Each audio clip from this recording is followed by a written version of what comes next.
Welcome, episode 84, Negronis with Nord. Actually, today is a Savvy Bee day, though, I think. And we have a very special guest, Sephora Squad alumni, brand owner, influencer extraordinaire, Lindsay Silberman. Thank you for joining us. Thank you for having me. We had you on Sephora Squad. We were just trying to figure it out. I think you did 2 years on Squad, 1 year as a launch partner. We've been working with you for years. I am such a fan of your brand, Hotel Lobby Candle. How long has that been going on now? We just celebrated our 3-year anniversary. That's crazy. Yeah. So it was your pandemic baby. Yeah.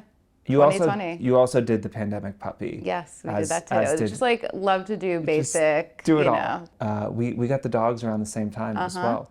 Yours is much more manageable. Much more manageable. I thought you were going to say yours size. is much more manly than I was like. I don't actually know about that. No, I think they're both kind of little babies. Yeah. Thank you so much for joining. There is so much I want to cover today. I think the kind of two main things is talking about how social has changed and how you have changed as you've become a brand owner and kind of how you balance those two things. And I think we'll start with, let's start with first just your journey as an influencer. I was surprised. We were on a call yesterday and I was like, oh, you've been doing this for like 10 years, right? And you're like, oh, no. So I was actually surprised that this is kind of relatively new for you. It just always has felt like you've kind of been in this space. So tell us a little bit about that journey. Yeah, so I sometimes almost consider myself like a late bloomer in the influencer space. However, my past life in the corporate world, I feel like my job was almost the original influencer. So I have been a magazine editor for 10 years. That was sort of what I always dreamed of doing when I was little. And I went to college, majored in magazine journalism, which is no longer actually a major, but it was at the time. And immediately. Is that true that it's like not even a major So anymore? I think they call it like digital media, So I mean, I picked my college based on the fact that they had a great magazine journalism program. I knew right after college I was going to move to New York and immediately just start working. My goal always, and I always say this, is that I felt like I was just going to work my ass off until I became an editor-in-chief. I spent 10 years really doing that. I worked my way up the ladder. I did kind of the grunt work like you see in The Devil Wears Prada. I eventually, worked my way up and rose in the ranks. And my most recent job was at Town & Country and Elle Decor. I was the deputy digital editor. So I helped oversee our website, e-com strategy, just sort of like help running the everyday editorial. And it was Hearst or Condé? Hearst, okay. Yeah. And I feel like I was almost like at the pinnacle of my career. It was pretty much like 1 or 2 steps away from the main job that I dreamed of my entire life. And it was sort of around that time when Instagram started happening. And, I was always an OG, like print magazine person. So in the beginning, I almost felt like I was selling out by like going to work online, which is crazy to say now.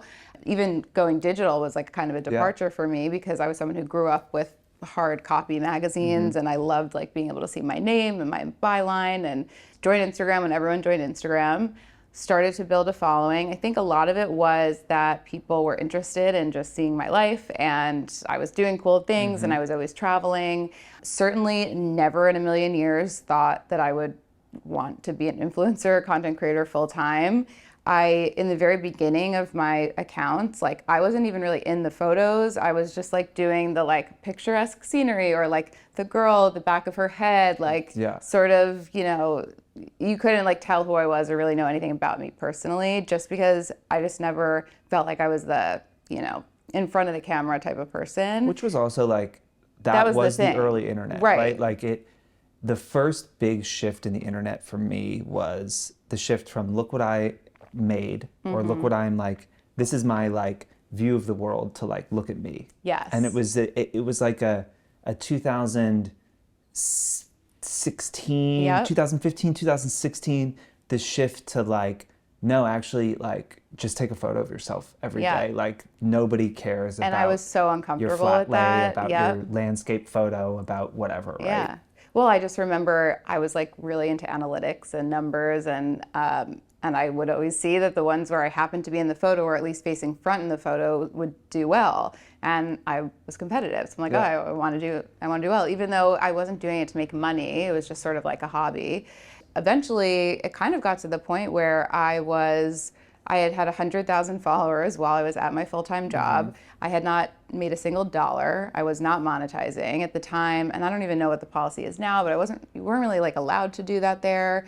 And I wanted you would kind of be trading on your, like, IMA editor at Town & Country, like that's part of the reason a brand would want to work with you, presumably. And so it's not crazy that they would like frown on you like leveraging that to get deals, right? And I think also a lot of it was that like they just never wanted to blur the lines between church and state. Yeah. So even though most of us know that those lines have been blurred for many years, it was sort of thought of that editors would be impartial and we weren't getting paid or, anything, and I got a brand, editorial content. I got a brand deal with this brand. Oh, let's put them in, let's feature them in the gift guide or something. And it's like that. It's not something that would have ever even crossed my mind, but you could see where that concern or fear would be. I always felt like I was like living a double life because like I would be kind of building my community and responding to people and travel tips, and I just like loved that part of it. And then during the day I was, working in an office and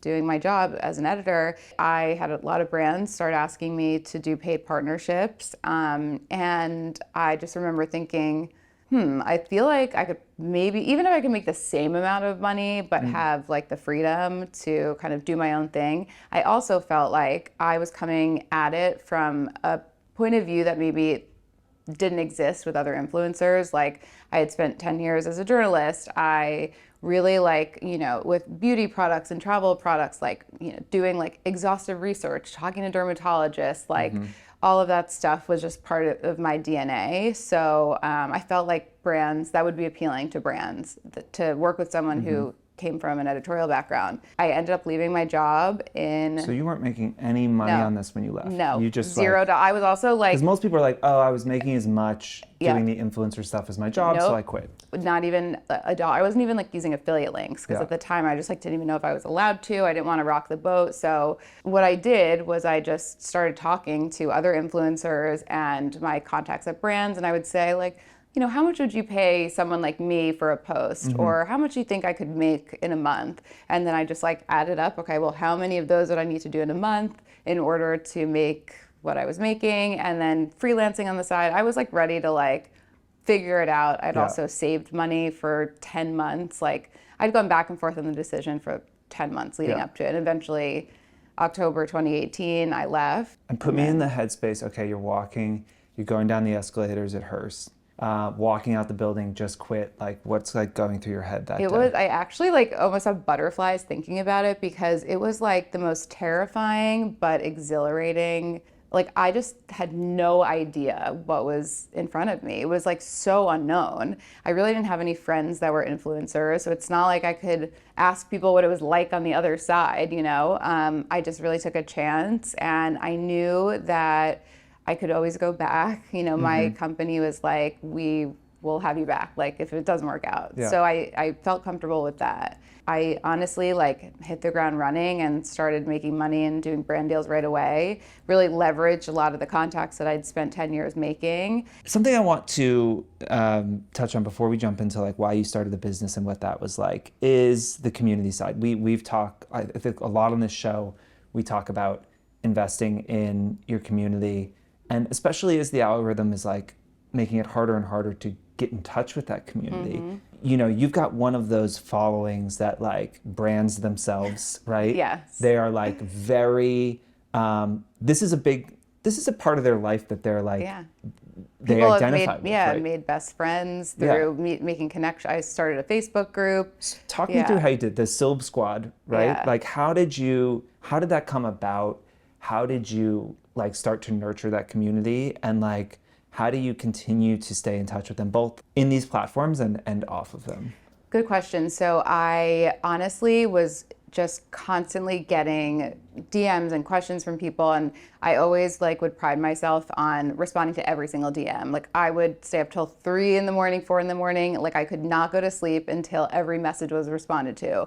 And I would always like people would ask me like relationship advice, or they're going on vacation. What bikinis would you recommend? I was like acting like a personal concierge, and I loved it. It was so fun, and I still do. And often people would ask me questions that I just genuinely did not know the answer to. Maybe it was like they were having a hormonal breakout and have I ever tried Accutane or something like that. Yeah. And all I kept thinking was like, there's so many other people in my realm who probably have really good advice for this, but like I felt it was so one-sided. Like everyone is just talking to me and I was the one like on a pedestal, and I wanted the conversation to feel more two-way. Yeah. So I was like, oh, I'll start a Facebook group. That way, when there's questions that I don't have the answer to, but maybe other people do, it can be like a collective hive mind. So started the Facebook group.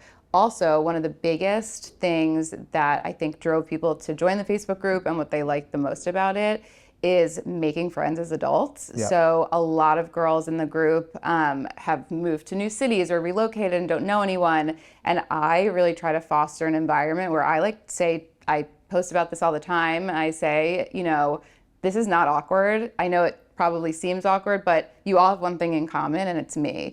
And so it's like having a mutual friend. And I feel like, by following me and engaging with my content and by joining my group, it kind of says something about like you and your values and what you like, the kind of stuff you're into. So like automatically people have at least that common thread. Yeah. It's almost like an icebreaker. So I will occasionally post in the group and say, comment below, drop your city, like where are you from, and everyone go connect. And it's really cool. Like there are people who send me selfies. They're like on hikes in LA, like the Silb Squad LA chapter. There's a wine club in Philly of all these girls who do like Silb Squad wine nights. And I think it's just all about like creating a community where people feel comfortable. And I say it's a judgment-free zone. Like anyone can post anything they want. Like no one's judging, no rude comments. Like I will kick someone out immediately if, I don't like the tone that's happening. That's like so wholesome. Yeah, it really is. And like I knock on wood, I think because I'm also very discerning with like letting people into the group. They have to answer specific questions. I have to like understand their intentions, and I think by doing that, so it's this sort is of not just like hey, if you follow me, you can just like they have to like know the answer to certain things, because I just want to have people prove that they're interested in not just like trying to sell MLM products to my audience, which happens. Now, community, you talk about this like one-way relationship, and I wonder if like how much of a presence that community is as you go about making content, how much you're thinking about them, how you're thinking about them. You can get lost in the business of this job, right? That like you think the job is creating the content, getting it posted, and making sure it's on brief. Two-part question, like how do you keep them top of mind? What does that look like for you in your process? And two is like, are they holding you accountable? Is there any time that you feel like your audience has pushed back against you, or like, is keeping you true to, what you espouse and like, your values? As you said that, I was just thinking about something recently. I did an ad for an electric toothbrush that I happen to use and love. And I had like organically gifted it to my family for the holidays over the years. So I got approached with them, did an ad. I got a response from someone that was like, girl, be serious. Like no one wants a toothbrush for Christmas. And then at the same time, I had DMs from 15 other people being like, oh my God, amazing gift idea. I had no idea what to get for my brother. So, there were moments where I think people are always gonna have different opinions about like the ads or the content, but for the most part, I think it's pretty, people are pretty supportive. Yeah. And to your question about thinking about my audience, that is kind of a little bit of a struggle, because, I have to strike the balance between what a brand wants and, their like very prescriptive needs, and you need to hit on these certain messaging points. And then me also knowing that like people start to tune out. I start to tune out. Like when people are, the long product names and multiple ingredients, and you have to do all these things that suddenly make you sound robotic. Yeah. that part is hard. Yeah. Because, you know, I understand it from the brand perspective. They want to get their money's worth and get every, you know, messaging talking point from you that they're paying for. But at the same time, I also need to be protective of my people to say, like, they don't really want to hear that. Like, you know, I want to speak to people in my content the way that I talk to my girlfriends. So. Do you push back? Are you pushing back on brands saying like, hey, this just feels like too many key messages, or that's not my language? There are definitely times I try to do that. Sometimes it's about kind of finding a balance between like taking what they want but putting my own spin on it. And, you know, it's not always perfect, but, you know, I try my best, and I think that's all we can really do. And I think sometimes, you know, the most fun content for me is the brands that kind of say, you like the product, do your thing. Like, how would you talk about it to a girlfriend? Those are the best. One other last question on the community side of things. Since leaving your job, obviously your life has changed. As you build a community, people are looking at the person building the community. They can see themselves in you. They're buying similar things. They're living a similar life. Like, you're speaking to that. And it's interesting watching influencers go from like, you know, giving more affordable, you know, working with more, you know, wearing more affordable brands, talking about more affordable things, to like all of a sudden making the kind of money where that's no longer you know, they don't have to think about that. They're getting gifted bags or things that like people maybe save years for, right? Like your life starts to become detached from your community's lives. How have you navigated that? I think that's something that has definitely been on my mind a lot, and I think it happens to a lot of influencers. At the end of the day, it's a personality thing. Like, I can now afford fancier things, but also I like a Target tank top, and I post Amazon stuff all the time. And so I think it's maybe just about finding the balance and staying humble about, like, you know, sometimes I'll get nice stuff. I don't like post every single thing because it just feels a little out of touch, or it feels kind of tone deaf. And I also, like, you know, my account, I just don't want people to walk away from it feeling like bad or less than, or, you know, like have the comparison thing. So I really do try to be mindful of that. And I don't want sort of my Instagram life and my personal life to like be two totally different things, but I think it's just being thoughtful about how you do it. Also, I think it's like being realistic. So sometimes if I'm staying like a fabulous hotel that's like $3,000 a night, or for someone, and you know, a place is comping me a room, I will say, like, this is definitely a once in a lifetime property. This is not like something that I would speak to my audience like as if everyone's going there. This is normal. Right, exactly. Yeah. Like, walk me through how you decided to like start a company. How did you land on this? Like, was it that you felt like, I love candles and I feel like there's a gap here?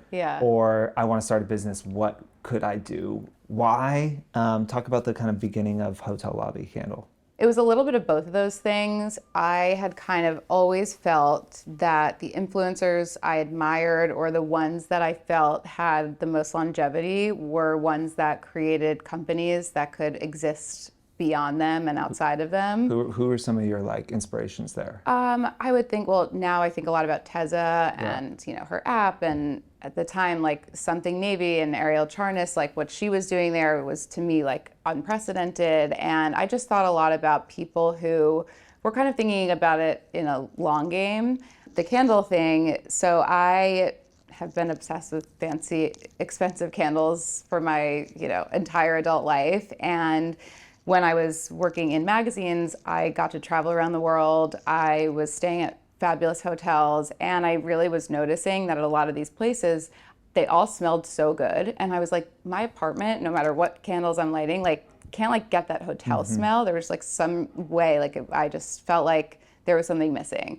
So I really wanted people to be able to kind of like have that hotel experience, and the scent that you kind of get inside a lot of hotel lobbies is like, there's something nostalgic about it. There's like scent memories tied to it. So like, you know, you smell something, it brings you back to a place, whether it's a vacation or a special moment. And I decided in early 2020 that I was going to start this company. It's something that I had had in the back of my mind for a really long time. I just never had the time to like figure out how to do it. I started reaching out to manufacturers, like literally Googling like white label candle manufacturers. I looked up like the candle manufacturers of America, like association, and just started cold emailing people, getting on the phone with people. Most people said, oh, the minimum, you have minimum order quantity. I was getting no's from everyone. Also, it was COVID. So there was like stock issues. There was glass shortages. It was like a terrible time to start a company, but also an amazing time to start a candle brand, because I just knew myself, and like I was spending so much time at home, and I was like holding on to like every little luxury, any little moment that like made me feel good. And I felt like other people definitely felt that same way. So I spent most of 2020 developing the brand. I kind of knew, I had already had in the back of my mind, like I wanted it to be called Hotel Lobby Candle. Felt like it didn't need to be some crazy like French fancy sounding name. I just wanted to like call it what it was. And I knew the packaging, I knew the branding, all of it. I just needed to find the manufacturer. So that was a process, and went through a lot of people, and eventually landed on one that was a great fit and turned it around pretty quickly. Pre-4, I had a lot of little things I did. It was just kind of like dipping my toe into running stuff. And I think that this has gone fabulously well, but there was a chance that it wouldn't have, and it would have just been a thing you did. You probably wouldn't have lost money on it, but like you would have been like, this is maybe not worth my time, right? I think what's hard for a lot of people, especially if your idea is making a product, which you don't know how to make, you did not know how to make candles, now you do, right? Is like, how do I do that? How much money is appropriate to invest in this, to like understand if this is going to be a thing, right? Because if, all of the things that you have to do, not to mention just like the product development side of things, like, did you have a sense of like, this is a $20,000 bet I'm going to make? Or were you like, I know this is going to work, and like whatever it takes, I'm gonna just like invest it. Like, did you have some like parameters around your time and monetary investment into getting this off the ground? No, zero. Like actually none. I had no business plan. I had no idea. I was kind of like flying by the seat of my pants, to be honest.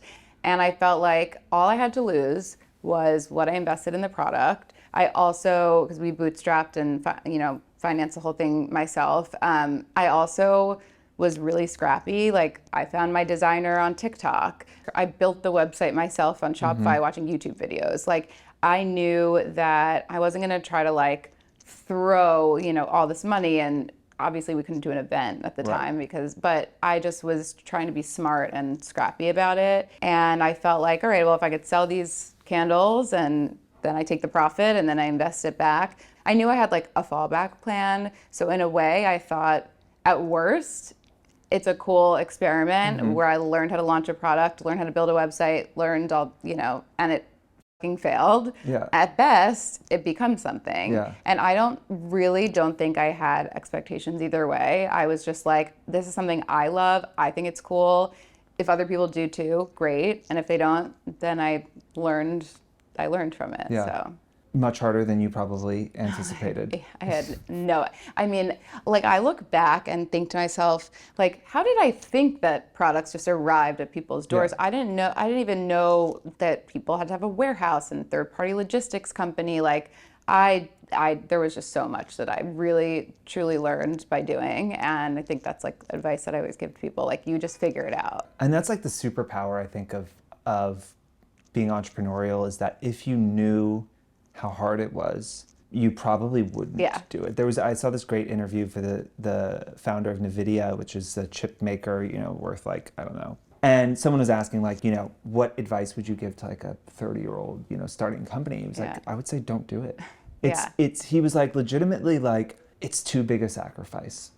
It's too big a sacrifice. It's too much work. It takes too much of a toll on your relationships. It takes too much a toll on your health. And like, it's relentless, you know? And like, the goalposts also move. I mean, I'm interested to hear for you, like, what started as like wouldn't it be so fun to have this and launch Yeah. it? Now you've got two things that are working quite well. How do you balance where you put your energy and like make sure that you're doing both of those jobs well?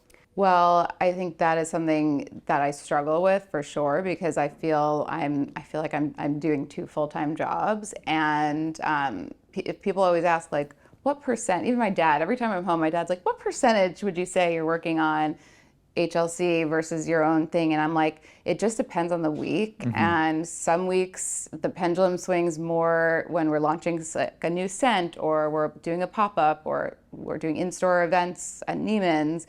Then I'm kind of focusing more on that, and then the other stuff gets pushed to the side. And then there are other times like during Black Friday, Cyber Monday, or holiday season when a lot of brands are doing campaigns, my focus is there. And I try, but it's kind of like it's impossible for me to be in all places at all times. So I really just like try to do my best to manage it how I can. How is working with your husband? He's a machine. He's a machine and I'm a machine. So I feel like, thank God, like we both are kind of on each other's same level of like intensity and passion. But it's certainly not something I would say every couple, or probably most couples, could do. It's kind of like you said, relentless. It's 24 hours a day, 7 days a week. And it was resonating what you were saying, that founder had said, because the goalposts keep getting moved, and it's like we've been very successful so far, and in a lot of ways I'm like, I don't know necessarily when we'll ever be able to like enjoy the success, because we're just too busy grinding and moving to the next one and hiring. Okay, well now we have more money, now we need to hire for this, and if we want to grow, we need a wholesale person and we need an ads person and all this stuff. So it's definitely challenged us in ways that our relationship like had never experienced before, because we previously had just kind of like stayed in our own lanes, and it was refreshing to not have someone who like was in my world. But it's also incredible to be able to like have this experience with someone, because it's hard to have someone care about something as much as you do unless you're married to them. Yes. And the first couple of years, like you just legitimately can't launch a business and grow it into any form of sustainability you couldn't pay for it unless you raised a lot of money, because the amount of work that you need people to do and the amount of money you have is like so imbalanced that like you need people who are like irrationally committed to making it happen.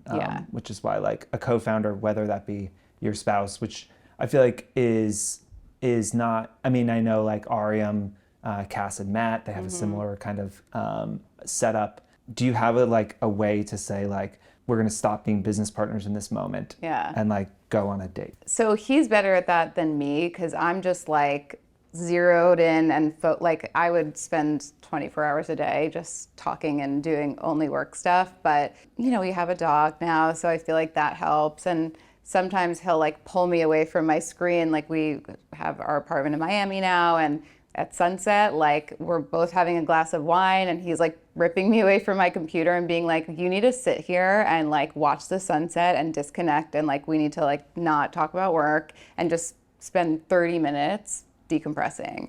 We do that, but then we get right back into the zone of work stuff after. But it's hard. I mean, I think like it's hard to see an end in sight kind of, because I feel like as we continue to build, there's more people relying on us and more teams to manage. But, I guess also at the same time, I often hear from founders that like the goal is you kind of put a team in place that helps support you so that you can like pull back the reins a little bit. So yeah, I mean, you would know. I mean, I don't know. Is that what happens? I would say no. Right. I think it's a personal thing. I think if it's your personality, I think it's really hard to know when you'll stop. And it just becomes more and more consuming. I worry often that I'm losing myself in this business. Yeah. That like the borders between like For and me are eroding, and that like I am becoming a less interesting person. Oh yeah, I so often I'm like robotic. I feel sometimes I'm like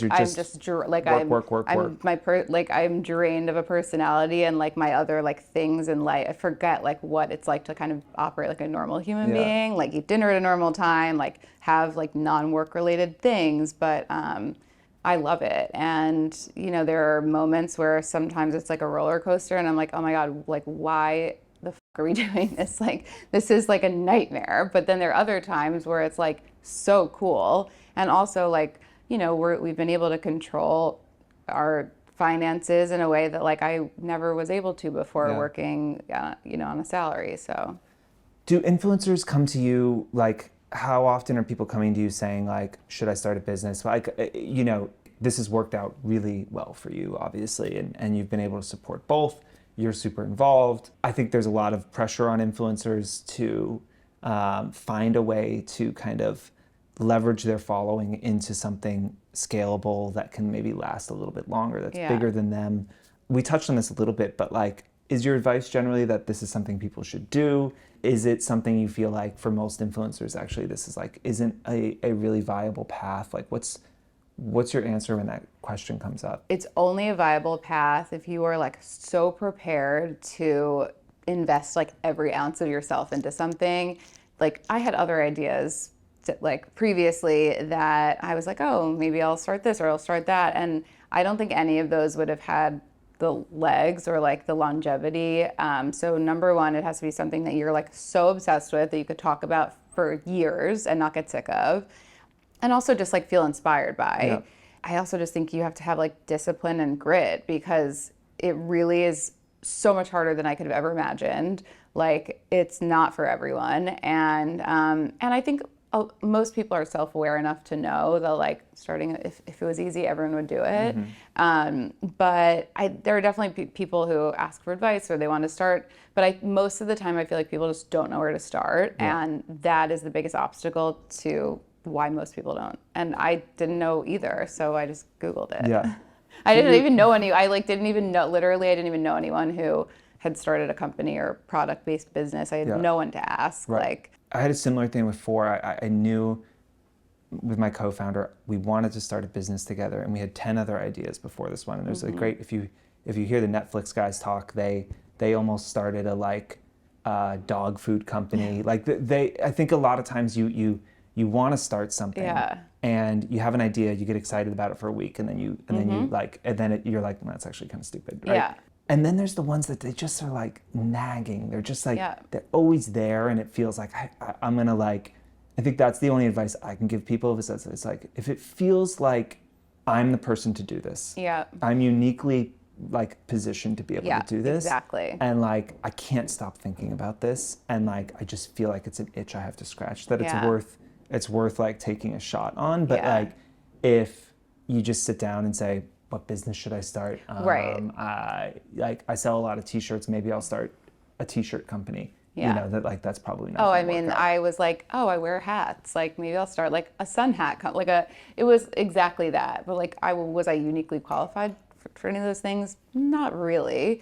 And I also think part of it too is like, can you see all the iterations of, I think a lot of people can come up with like an idea for like the first product or the first launch, but like, are you like spiraling with all these other ideas of what it could be in year 2 or year 3 or other spin-off products to launch? That also is something to consider because there were a few things that I thought of where I felt like really solid about the initial product, but then if you had said to me like, oh, so then what would you launch in like year 2, 3, 4? I don't think I would have had an answer to that. And for this, I just remember thinking like, it was like unlimited. I had so many ideas. Like we could do cities, we could collaborate with hotels, we could launch hotel bathrobes, and I still have all these crazy ideas, and I think I think that's kind of what told me that it was the right thing for me.